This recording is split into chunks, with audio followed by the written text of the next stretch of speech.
Oh, here we go.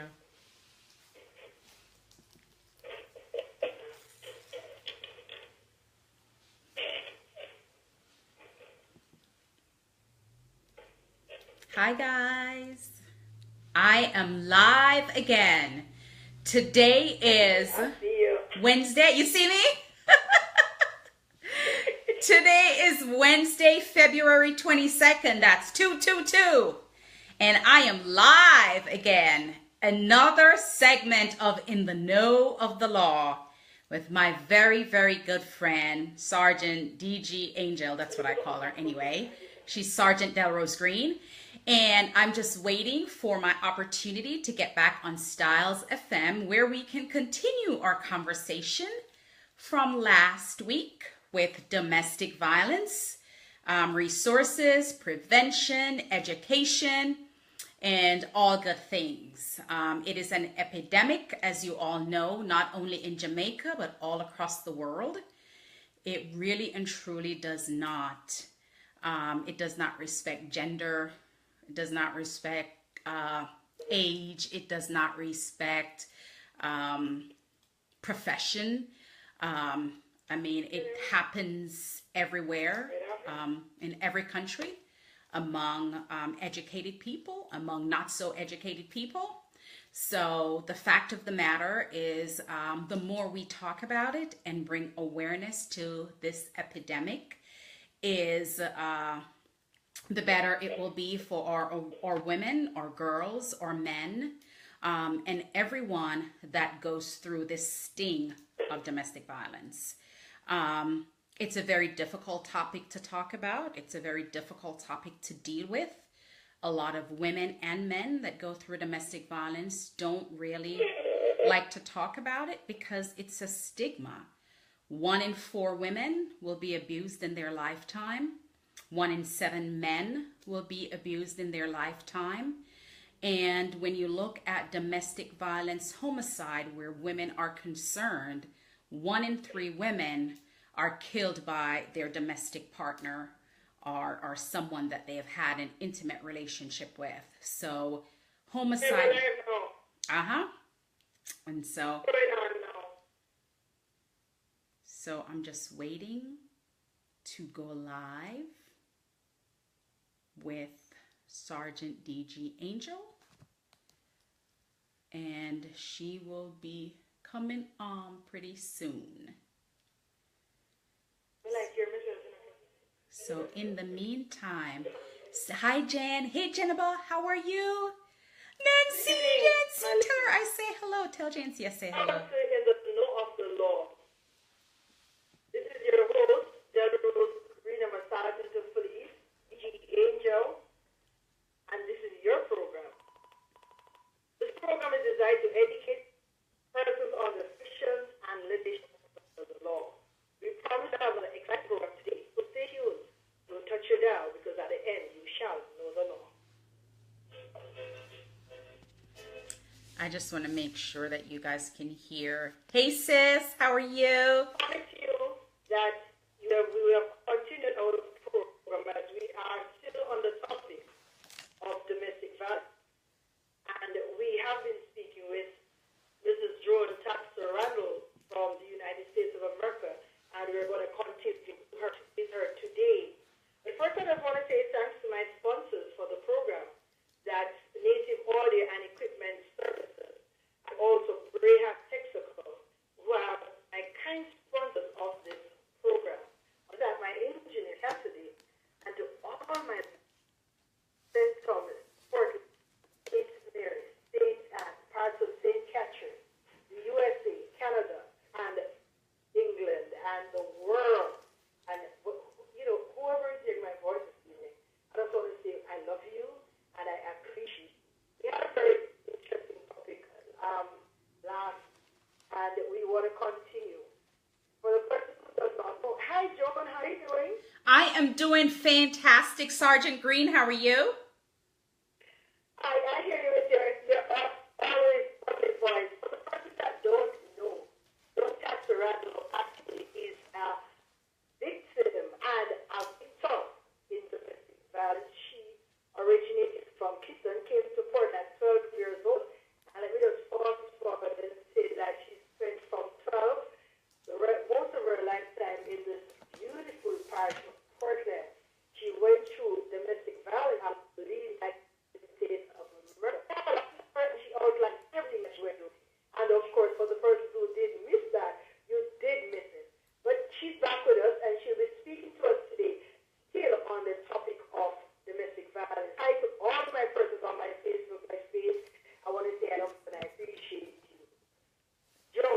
Yes, ma'am. Welcome once again to StylzFM. And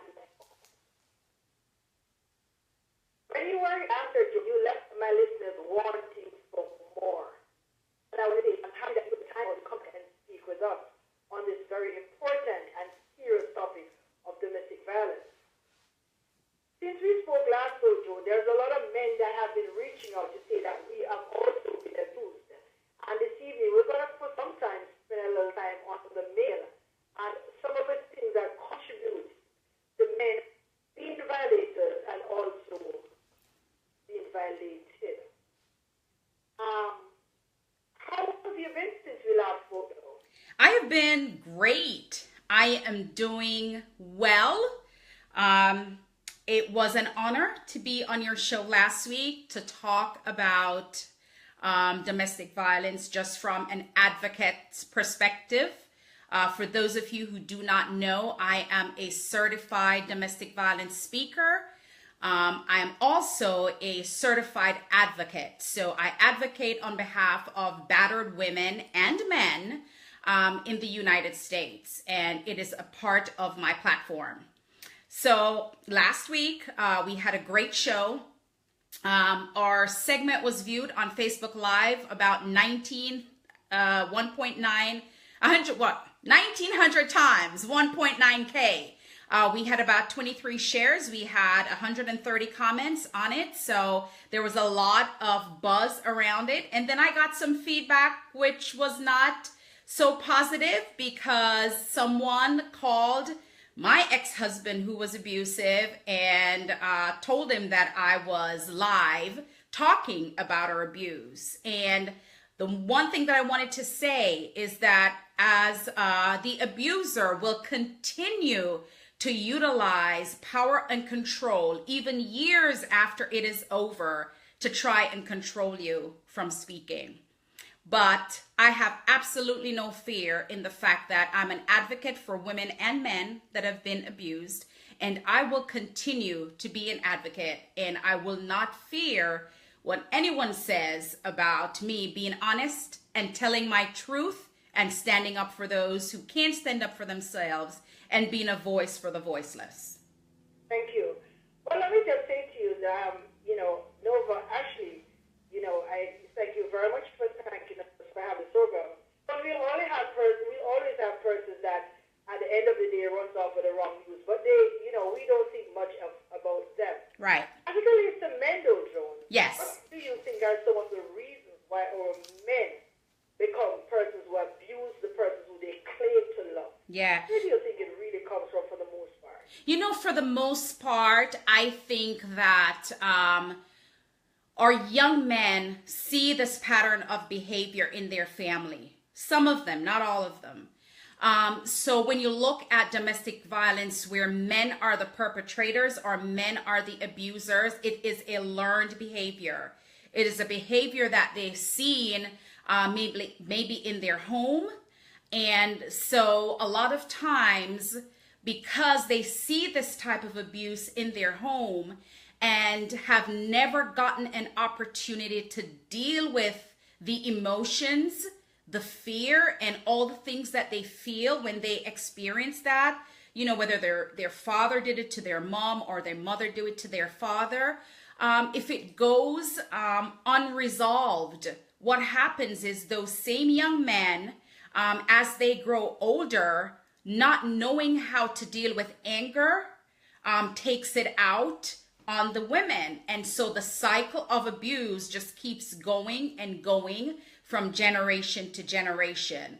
There are also times when a young man might not have been raised with his father. His father may not have been in his life. He might have been raised with a single mom, and then has not been exposed really and truly to how a man should treat a woman just based on some of his experiences from an economic standpoint in his environment, in the society. And so these young men grow up, not knowing how to truly treat a woman like a queen, and then resort to violence when they don't know how to control their anger, or the fact that someone might say something that they don't like or feel disrespected, then it's easy to lash out because they really don't know how to behave any differently because it was not something they learned growing up. So I do think environment sometimes, and then a learned behavior.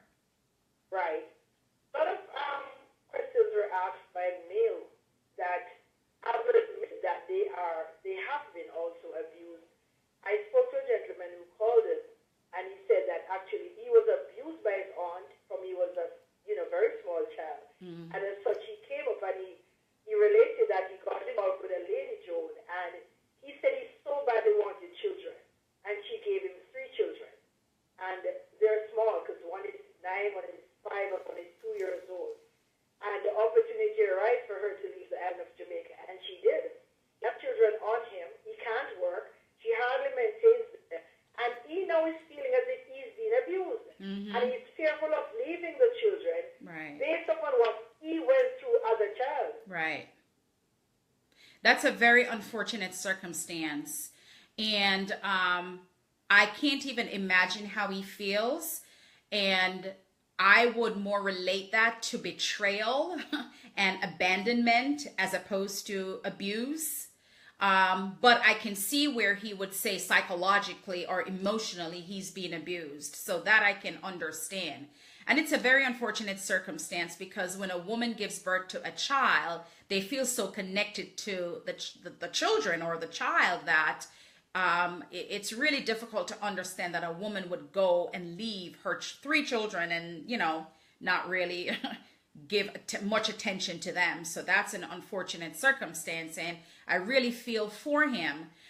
What I would suggest in his case is to just find someone that he can talk to, a group, maybe a support group, maybe getting involved in the church and connecting with people that can help him help him raise his children, because let me tell you, it takes a community, it takes a village to raise children, and a mother cannot do it by herself as a single mom, and a man cannot do it by himself as a single dad. So it's very important that to help our children grow to be the citizens that we want them to be as adults, we have got to enlist the help of people in our community that can help us, whether it's a pastor, whether it's a coach, whether it's the principal of a school, whether it's a teacher, whether it's someone, in the police force, but someone that can be mentors and coaches and help our young men and young women be the best adults that they can be. I want to ask you though, Joan, a man that has been an abuser, who have done heinous things to women, who he claims to have had love at some time. Is there any help for those men who, is there any, because a lot of times we give up on people and say, he has been abusive, so there's no hope or help for him. Where do men start though if they, I guess you first have to admit that you have a problem, is it? Absolutely. Let me tell you, a lot of times when men continue to be abusers for all of their life, it is because they have not dealt with the deep root, the root cause of why they abuse women in the first place. And until an abuser can come to grips with the whys, with the reasons why he feel the need to have total power and control and inflict harm and pain on someone he claims to love, until he can come to grips with what that root cause is and that unresolved pain is, he'll never stop being an abuser.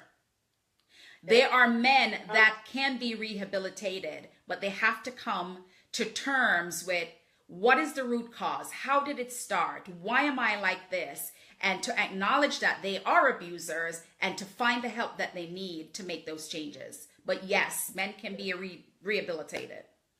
And one doesn't only think about physical as abuse, because, we've established for the past weeks that it's not only physical abuse that is important, but, mental, emotional. Absolutely. It's not only... We was talking about men withholding a woman working her hard-earned cash. Yes.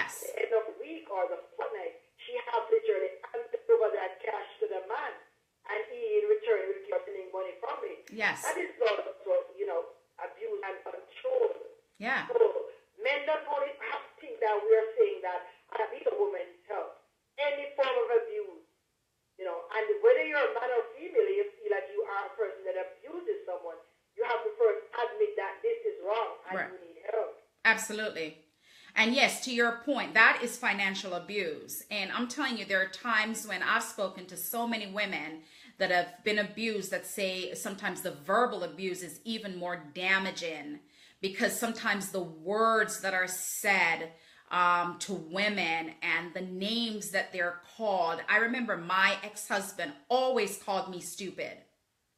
That was his favorite word. You are stupid. Why are you so stupid? So I almost felt like I was stupid after 6 years. I thought I was stupid because I heard it so often.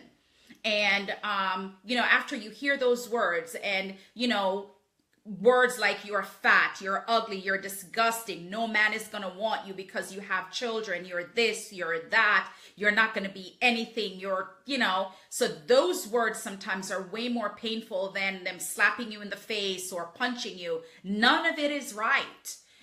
There's an instance where this young lady told me that when her husband came home, he would take his gun out of his waist and put it on the table and then point to the gun and point at her and then point back to the gun. That is also abuse, because it's intimidation.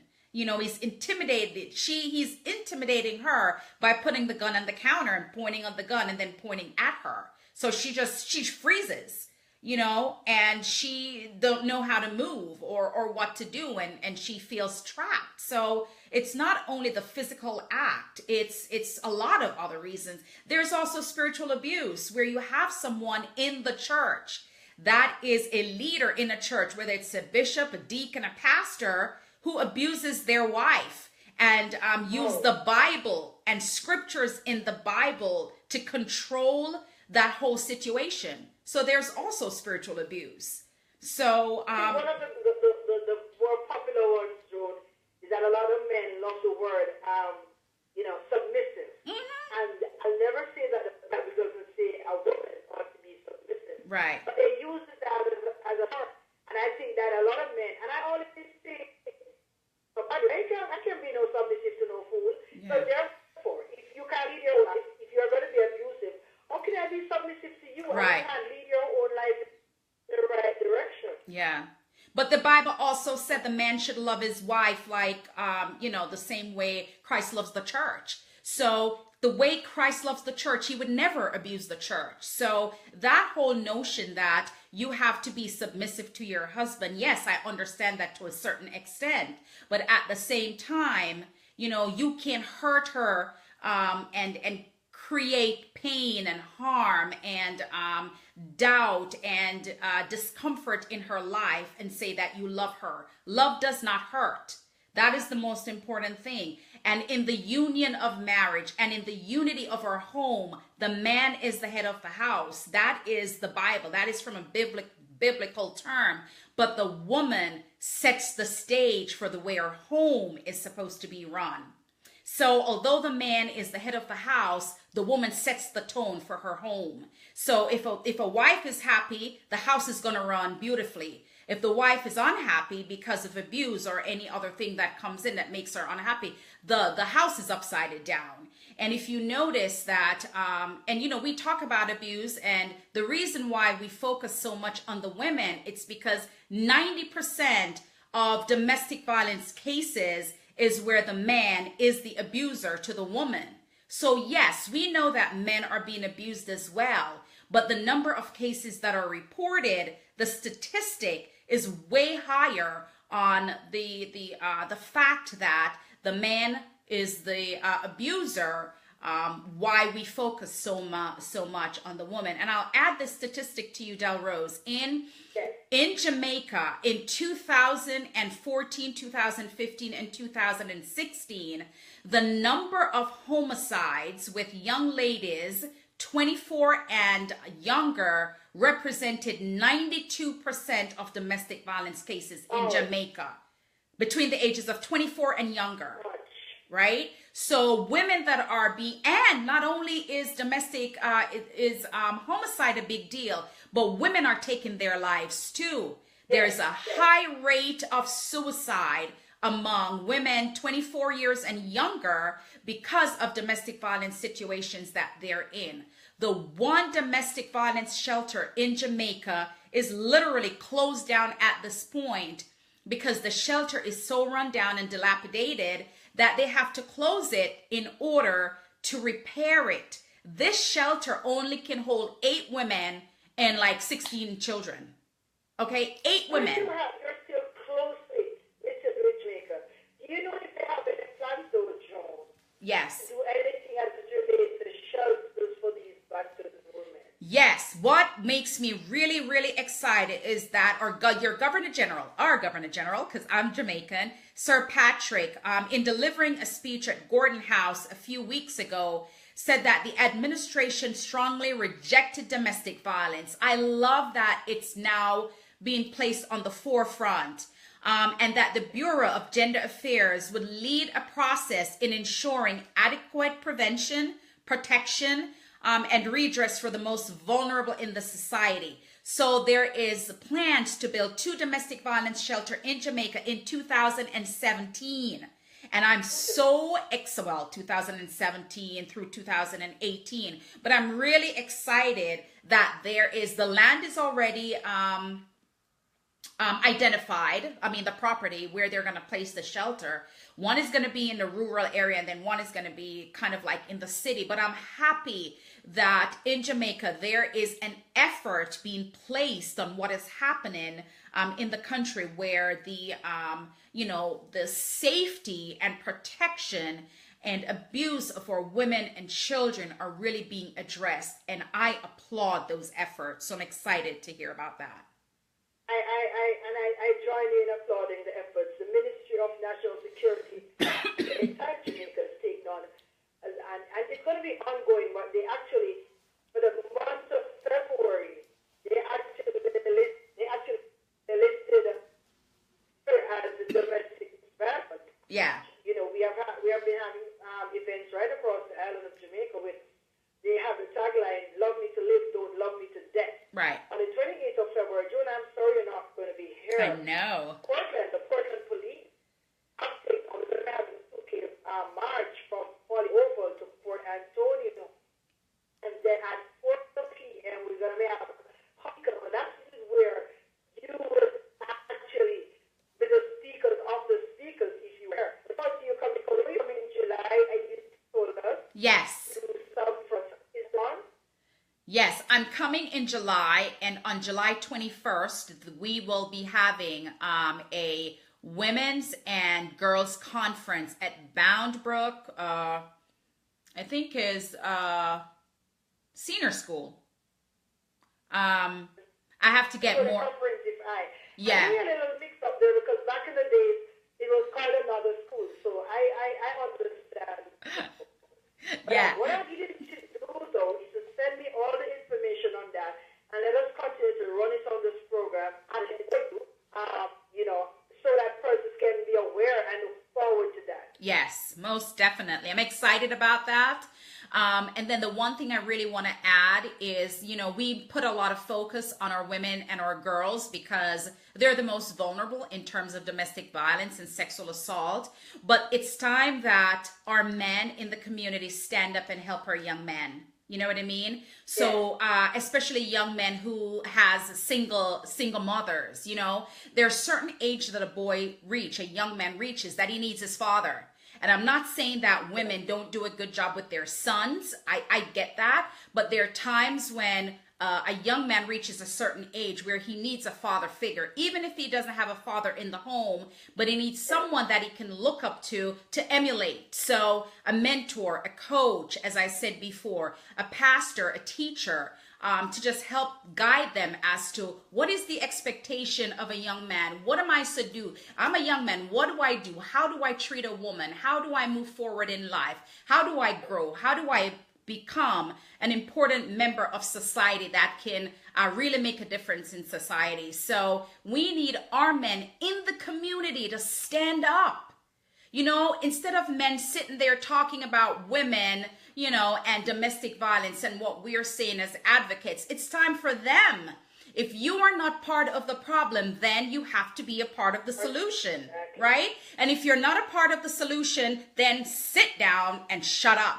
That's what I say. So the men that are out there that really believe in advocacy and really want to help our young men to stop this, to stop this cycle of violence, come up with a program. Be mentors to some of these young men. Help them. Go take them on the football field. Play soccer, play tennis, play something. You know, have meetings once a month and talk to them about, you know, growth and how to treat a woman. But, you know, we want men to be able to be mentors for some of our young men that don't have a father figure in their life, to show them how to be a man.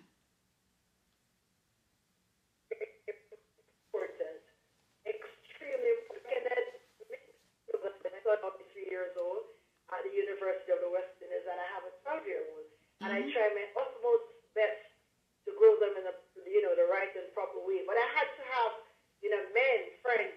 Yeah. And I remember Inspector Healy Francis. He's very active in my boy's life. As a matter of fact, my small son calls daddy, and he's just a very good friend of mine. But boys crave from man figure to be able to talk to and rapport with. As you say, you know, if these men or men look up to could actually start programs, and Joan, it doesn't have to be in a big way. As you say, on a ball field, you was hanging out, and you stop and you gather 6 of them and have a conversation. Yeah. And you say, what are you doing next week with the evening? Let's meet again. And they take another 2 boys with them. Before you know it, you have a lot of boys that are actually looking forward to this constant meeting. Yeah. And have a one-to-one rapport with a real man. Yeah. So what you say is very important and profound. Yeah. Anything else, Jojo? Because we are on your hard word. As I say, I've opened this to you that this program is an avenue that you can use to speak to, you know, our listeners on any topic you so desire parting. What would you like to say to our listeners? I would just like to say to our listeners that women, if you're out there and you're in a situation where you feel like you're being abused, know that you have a choice. Know that you can reach out to someone, that you can have a conversation with someone and get the help that you need. I understand sometimes that you feel like, you know, you're in between a rock and a hard place because you don't know where to go.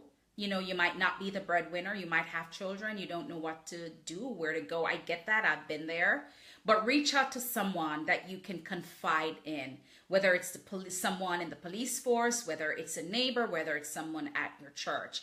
And for the men that might be watching this live video or listening to StylzFM, and if you're in a situation where you are guilty of abusing your loved one, the next time you feel like you want to hit her or curse at her, walk away.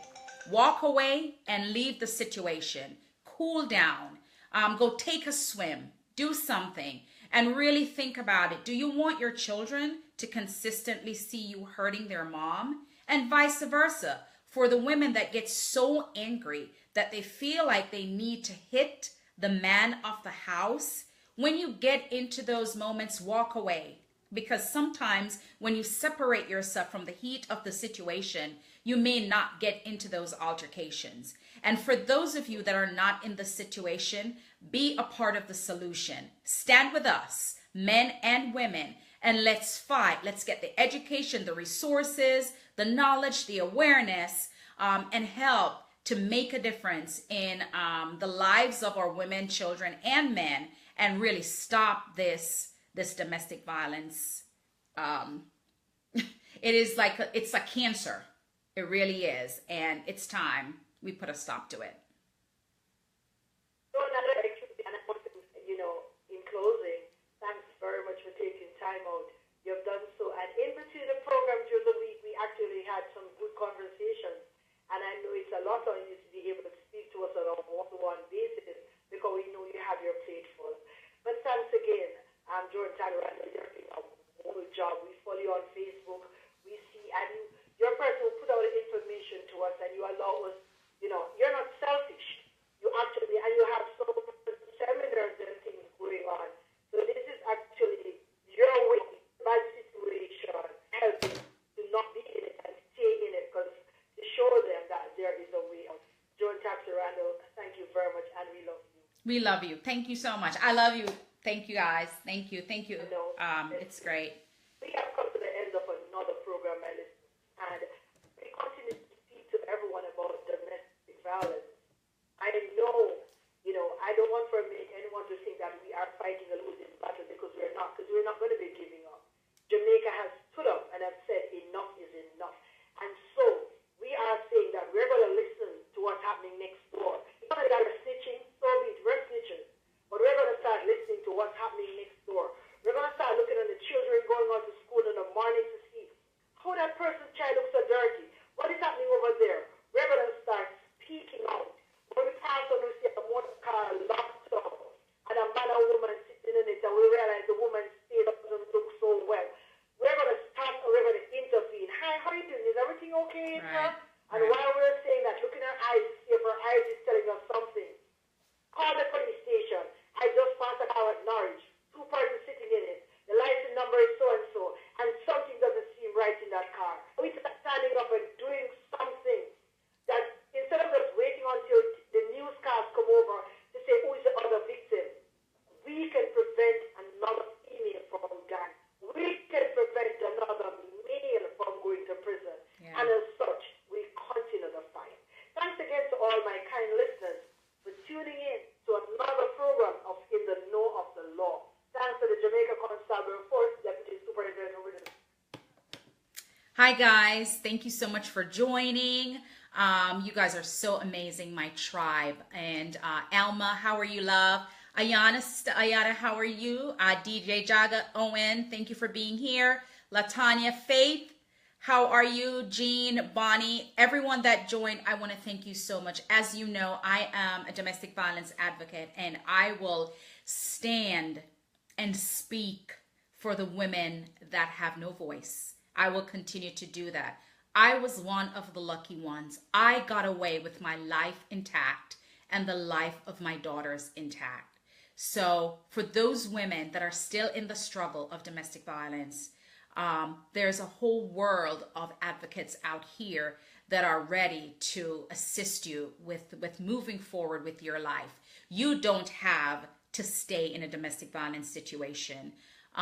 There are resources, there are education, there's awareness, there is so much help out there. It's a little more difficult in Jamaica because those things are not so easily available, but it's getting there. And so as a Jamaican, I am here for you. Feel free to inbox me, send me any type of information. If you're in a situation, I may not be able to physically help you, but I can send you and direct you as to what you can do or who you might be able to talk to.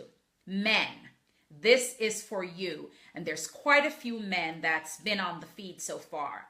I am stressing to you this.